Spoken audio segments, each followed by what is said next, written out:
উড়ি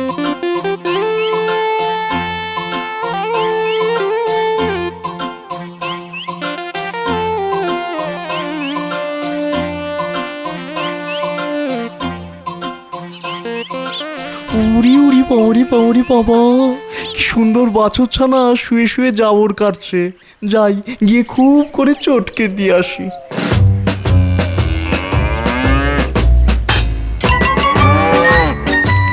উড়ি বাবা, চুপ করে আদর খানা, আবার খামোকা কেঁচানোর কি আছে? উড়ি উড়ি বাউরি বাউরি বাবা, একা একা আদর খেয়ে হচ্ছে না, এখন আবার মাকে ডাকা হচ্ছে।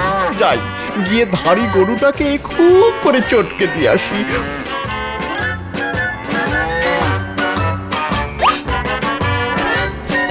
উড়ি বাবরি উড়ি বাবরি উড়ি বাবরি উড়ি উড়ি উড়ি উড়ি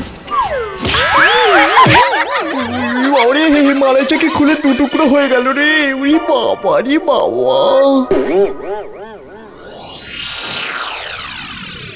বড় হয়ে তুইও আমার মতো চুল আঁচড়ে দিবি? কি পারবি তো? পারবো মা, আমি তোমার মেয়ে, তাই তুমি আমার চুল আঁচড়ে দিচ্ছ আর আমি আমার মেয়ের চুল আঁচড়ে দিচ্ছি। এই দেখো। ও মা, কি সুন্দর হয়েছে, মিষ্টি মেয়ে আমার। তার তুমিও তো আমার মিষ্টি মা গো। উই উই উই উই উই, মা মেয়ে বসে বসে কি গুজগুজ করছিস রে? আলু ভাতে মামা। ঠিক বলেছিস, কত বড় হয়ে গেছিস তুই পুটি। তোকে সেই কবে দেখেছিলাম, তখন তুই একটুখানি ছিলিস ঠিক যেন পুতুলটার মতো। উই উই উই উই। এসো এসো, ভেতরে এসো। আসছি আসছি, তার আগে এতদিন পরে ভাগ্নিটাকে হাতের কাছে পেলাম, একটু আদর করবো না তা কি হয়? উই উই উই উই। লাগছে মামা, ছাড়ো ছাড়ো। আদর করলে লাগে নাকি পাগলি বুড়ি? উফ দাদা, তোমার চটকানো অভ্যেসটা এখনো গেল না। এই জন্য তো সবাই আমাকে আলু ভাতে মামা বলে ডাকে। চটকে চটকে যতক্ষণ না আলু ভাতে বানাতে পারছি, ততক্ষণ আমার যেন কিছুতেই শান্তি হয় না। উই উই উই উই উই।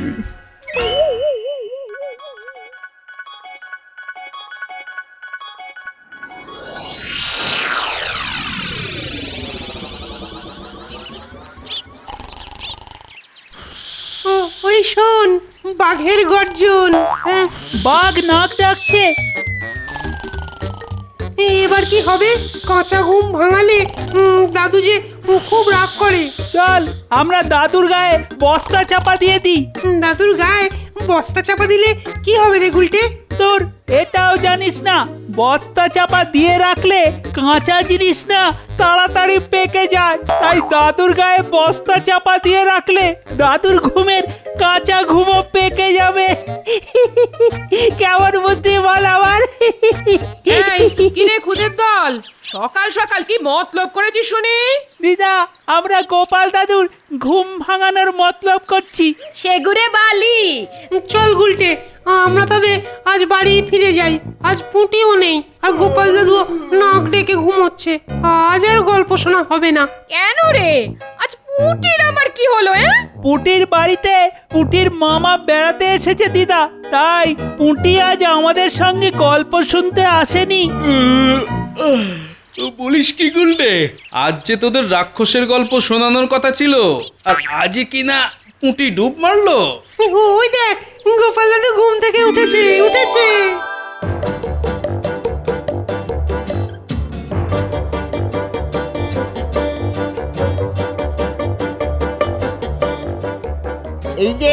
এই যে মেয়ে, ছুটতে ছুটতে কোথায় চললি? আমি আমি গোপাল দাদুর বাড়ি যাচ্ছি গো ভোলা দাদু, রাক্ষসের গল্প শুনতে। বাহ বাহ, তোর গাল দুটো অমন ওই চমচমের মতো লাল হলো কি করে রে? ও কিছু না দাদু, আমি চলি, বেশি দেরি করলে গল্প শেষ হয়ে যাবে।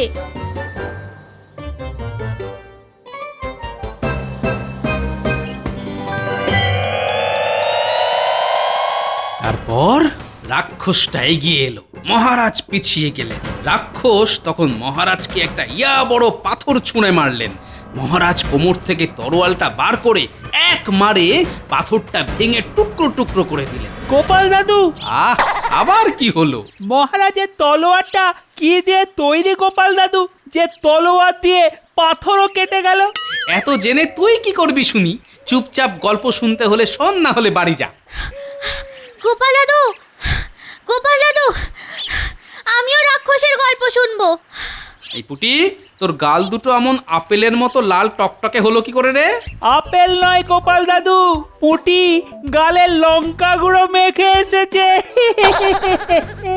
ঠিক বলেছিস গুলটে, পুটির গাল দুটো একেবারে লাল বাঁদরের মতন লাগছে। এই বাঁদর, কলা খাবি? দেখো না গোপাল দাদু, ন্যাপলা আমাকে বাঁদর বললো। আচ্ছা আচ্ছা আচ্ছা, কাঁদিস না পুটি, আমি ওদের বকে দিচ্ছি। কিন্তু তার আগে বলতো, তোর গাল দুটো এমন লাল করে দিল কে? আমার আমার আলু ভাতে মামা আমার গাল চটকে চটকে লাল করে দিয়েছে গোপাল দাদু। খাসা নাম তো তোর মামার, আলু ভাতে মামা। আর তোর মামির নাম কি? হ্যাঁ, পান্তা ভাত। ওই অমনি শুরু হলো রসিকতা। বলি এসব ছেড়ে একটু কাজের কাজটা করো না। জঙ্গল থেকে দুটি কাঠ ভেঙে এনে দাও না, উনুন জ্বালাতে হবে তো, না হলে খাবে কি? যাই গিন্নি, আজকের মতো গল্প এখানে শেষ। আমরাও যাই গোপাল দাদু, গিয়ে পুটির আলু ভাতে মামাকে একবার দেখেই আসি। সাবধান গুলটে, আদরে আদরে তোর গাল দুটো কিন্তু বাঁদরের মতন লাল করে দেবে পুটির ওই আলু ভাতে মামা।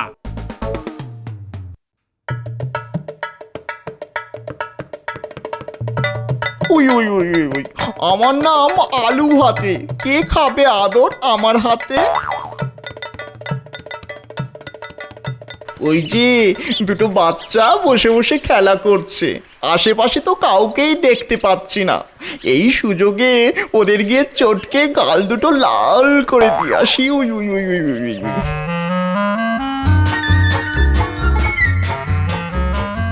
আমার নাম আলু ভাতে, আদর খাও আমার হাতে। উই উই উই উই উই।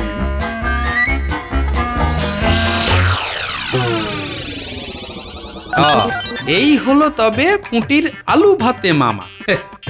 এইভাবে মামার আদর খেতে থাকলে যে কৃষ্ণনগর রাজ্যের সব বাচ্চাদের গাল কিছুদিনের মধ্যেই লাল টকটকে হয়ে যাবে।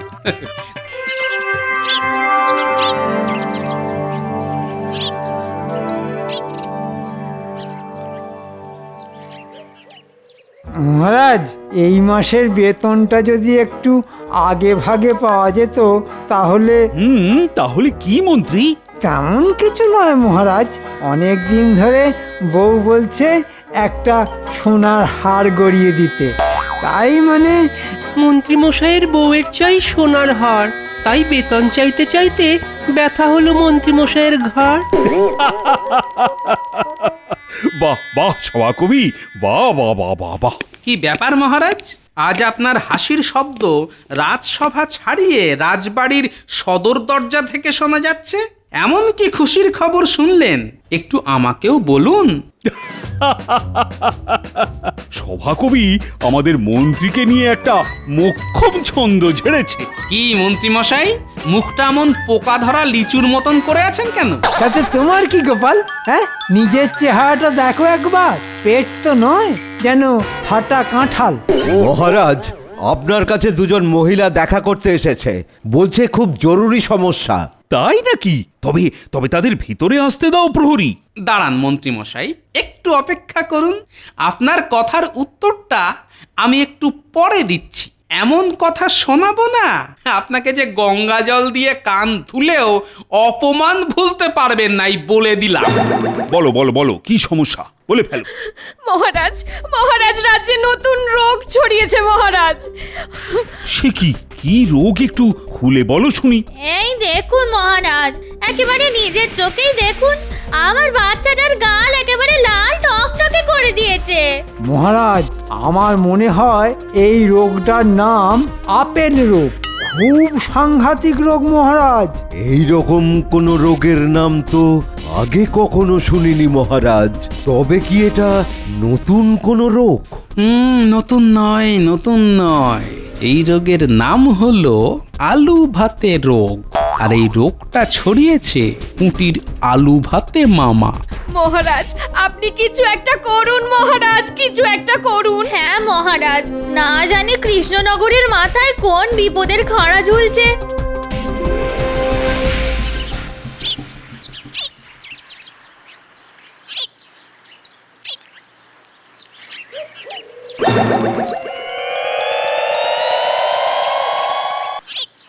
আরে গাছতলায় ন্যাপলা গুলটে ট্যাপা আর পুঁচকে বসে বসে কি করছে? যাই তো গিয়ে একবার দেখে আসি।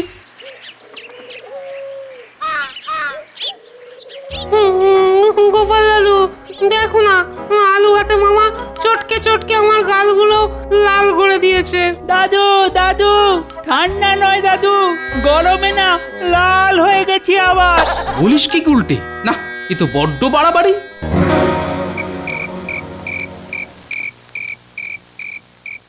মন দিয়ে শোন, তোদের ঠিক যেমন যেমন বলবো তোদের ঠিক তেমন তেমনই করতে হবে। মন্ত্রী মশাই, মন দিয়ে শোনা যায় নাকি? শুনতে গেলে তো কান লাগে। এই একদম ফালতু কথা বলবি না, এই বলে দিলাম। আহা, রাগ করছেন কেন মন্ত্রী মশাই? হ্যাঁ, রাগ করছেন কেন? আপনি বলুন, হ্যাঁ আপনি বলুন, আমরা মন আর কান দুটো দিয়েই শুনছি।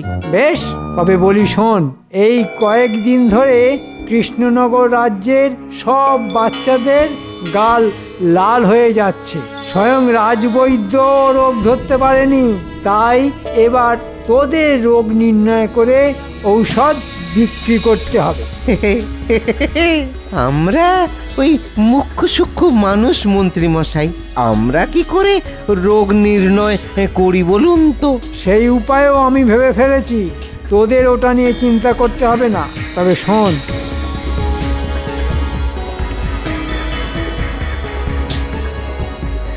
তাহলে দেরি না করে কাজ শুরু করে দে। এই সুযোগে পকেটটা একটু ফুলিয়ে নিতে হবে। ভগবানের কি লীলা, সঠিক সময়ে সঠিক জায়গায় আমাকে ঠিক পাঠিয়ে দেয়। এবার সবটা আমার কাছে জলের মতন স্পষ্ট। সাধু বাবা, আমার ছেলেটাকে বাঁচান। কোনো চিন্তা করিস না, আমরা সেই হিমালয় থেকে নেমে এসেছি তোদের সংকটের কথা শুনে। বম শঙ্কর, এবার সব ঠিক হয়ে যাবে। ওম ক্রিং ক্রিং ত্রিং ত্রিং ব্রিং ঘটফট।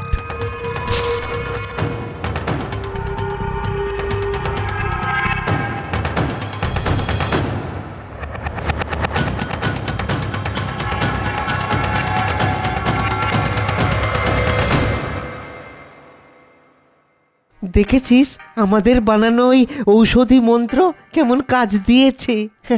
খড়িমাটির গুঁড়ো ঘষে দেওয়ার বুদ্ধিটা মন্ত্রী মশাইয়ের মাথায় ভাগ্যিস এসেছিল বল।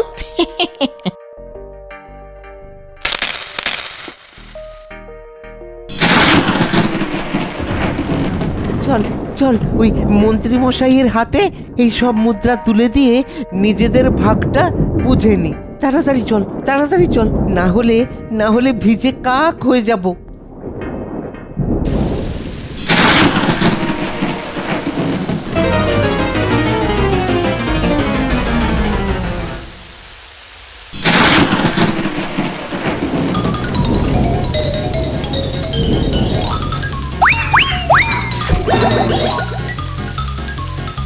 ওরে বাবারে, বৃষ্টির কি জোর! মাথা থেকে চুল আর গাল থেকে দাড়ি উপড়ে ফেললে দেখছি। এইভাবে বৃষ্টি হতে থাকলে লোকে নাপিতের দোকানে না গিয়ে সবাই মিলে খালি মাথায় বৃষ্টিতে ভিজতে শুরু করবে যে।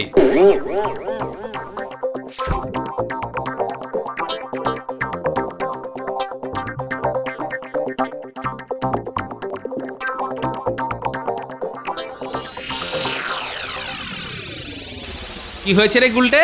আর এমন বৃষ্টিতে ভিজছিস কেন? ঠান্ডা লেগে যাবে তো। ঠান্ডা নয় দাদু, গরমে লাল হয়ে গেছি আবার। দাদু একটু আগে গাছতলায়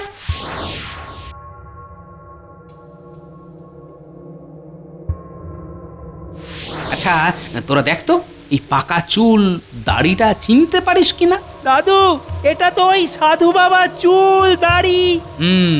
পুঁটির আলু ভাতে মামার আদরের সুযোগ নিয়ে কেউ তাদের পকেট গরম করার চেষ্টা করছে। নকল সাধু বাবাকে পরে দেখছি, আগে পুঁটির ওই আলু ভাতে মামার একটা ব্যবস্থা করতে হবে, বুঝলি? এই পুঁটি কোথায় রে?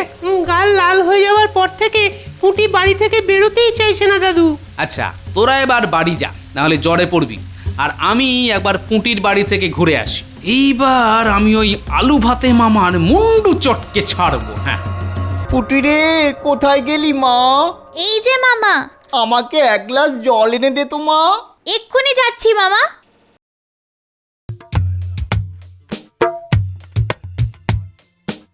এই নাও মামা তোমার জল। লক্ষ্মী মেয়ে আমার, উই উই উই উই উই। কোথায় গেলি বাবা আলু ভাতে? কতদিন তোকে দেখিনি। তুমি কে গো বুড়ো দাদু? কাকে চাই? আমি তোর আলু ভাতে মামার ছোট দাদুর বড় মামার মেজো ভাই। কতদিন তোকে দেখিনি আলু ভাতে, তাই তোকে দেখার জন্য 20 মাইল পথ হেঁটে এই রাজ্যে এলাম। আপনাকে তো আগে কখনো দেখিনি দাদু। দেখবি কি করে? তুই যখন ছোট দুধের শিশু, তখন আমি সংসার ছেড়ে হিমালয়ে চলে গেছিলাম যে। আয় আয় বাবা, কাছে আয়, কাছে আয়, তোকে একটু আদর করি।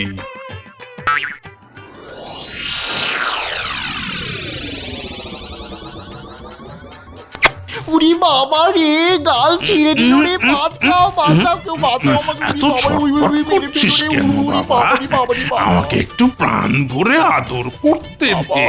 আমি আর থাকবো না এখানে বাবা, কি বদমাস লোক একটা, অসভ্য দুষ্টু।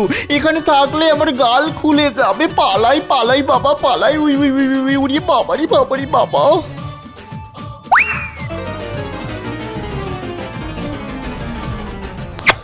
গোপাল দাদু তুমি?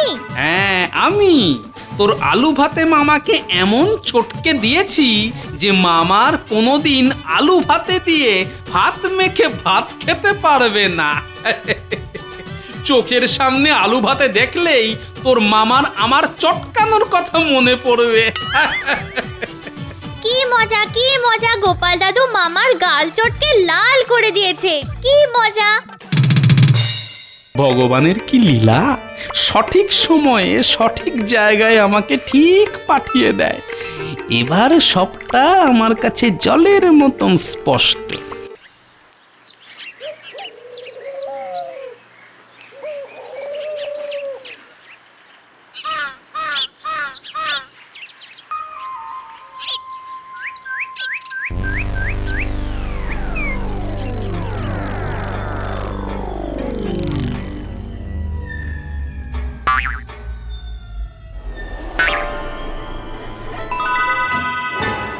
এতক্ষণ কোথায় ছিলি শুনি? হ্যাঁ, তোদের জন্য অপেক্ষা করতে করতে আমার পায়ে মরচে ধরে গেল।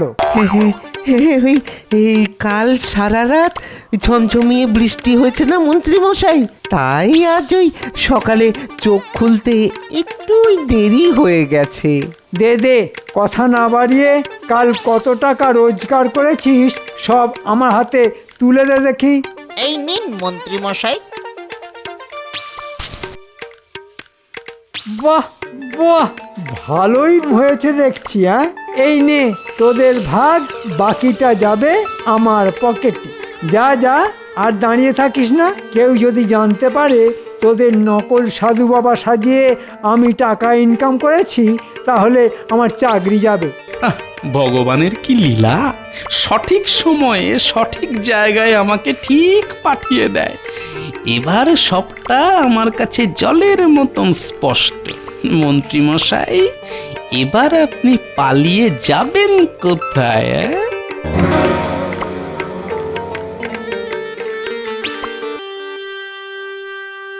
কি রাজবৈদ্য, রোগ নির্ণয় করার কোনো উপায় খুঁজে পেলেন কি? আগে এখনো পাইনি মহারাজ। সে কি? ওহ, তবে তো মহা মুশকিল। মুশকিলের কি আছে মহারাজ? শুনলাম হিমালয় থেকে রাজ্যে দুজন সাধু বাবা এসেছেন, এক তুড়িতে লাল গাল সাদা করে দিচ্ছেন। তারা থাকতে আর চিন্তা কিসে? কিরিং বিরিং চিরিং বিরিং কিরিং। আমার নাম নীলি আর আমি হাজির। আপনি আপনি কি সাধু বাবা? আমি সে যে হিমালয় থেকে নেমে তোদের রাজ্যে এসেছি। দূর, মিথ্যে কথা বলার জায়গা পাও না। তুমি সেই সাধু বাবা হতেই পাও না। কেন কেন হতে পারি না? মন্ত্রী উনি যখন বলছেন উনি সাধু বাবা, তখন তুমি কেন মাঝপথে নাক গলাচ্ছ বলো তো? না মহারাজ, এই লোকটা সাধু বাবা হতেই পারে না। আমি সাধু বাবা? না, আপনি সাধু বাবা নন। তবে সাধু বাবাকে? কেন? বটার ঘটা। দেখলেন মহারাজ, এই হলো আমাদের মন্ত্রী মশাই, যিনি বটার ঘটাকে নকল সাধু বাবা সাজিয়ে বাচ্চাদের গালে খড়ি মাটি লাগিয়ে রোজগার করার ধান্দা করেছেন। মন্ত্রী মানে ভুল হয়ে গেছে মহারাজ। আমি তো রোগ নিরাময় করতে চেয়েছিলাম। নিরাময় নয় তো আমার মাথা। তোমাকে চিনতে আমার আর বাকি নেই। তোমাকে আমি পরে দেখে নিচ্ছি, কিন্তু তার আগে গোপাল, রোগটা কিভাবে নিরাময় করা যায় সেই নিয়ে কিছু চিন্তা করলে? রোগ থাকলে তো রোগের নিরাময় হবে মহারাজ। তার মানে গাল লাল হয়ে যাওয়া আদতে কোনো রোগই নয়? না রাজবৈদ্য, ওটা হলো পুঁটির আলু ভাতে মামার আদরের ফল। আলু ভাতে মামা মনের সুখে বাচ্চাদের নরম গাল চটকে গেছেন, তার ফলে বাচ্চাদের গালগুলো লাল হয়ে গেছে। আর এই সুযোগে আমাদের মন্ত্রী মশাই টাকা রোজগার করার জন্য একেবারে ঝাঁপিয়ে পড়েছে। তবে সবই আলু ভাতে মামার কাণ্ড। ভাবছি এবার আমি মন্ত্রীকে কোনো শাস্তি দেব না। ধন্যবাদ মহারাজ। তার বদলে মন্ত্রীকে আদর খাওয়াবো কি? সবাই মিলে ঝাঁপিয়ে পড়ো মন্ত্রীর উপরে, আর দাও তো আচ্ছা করে মন্ত্রীর গাল দুটো চটকে লাল করে। এটাই হলো মন্ত্রীর শাস্তি।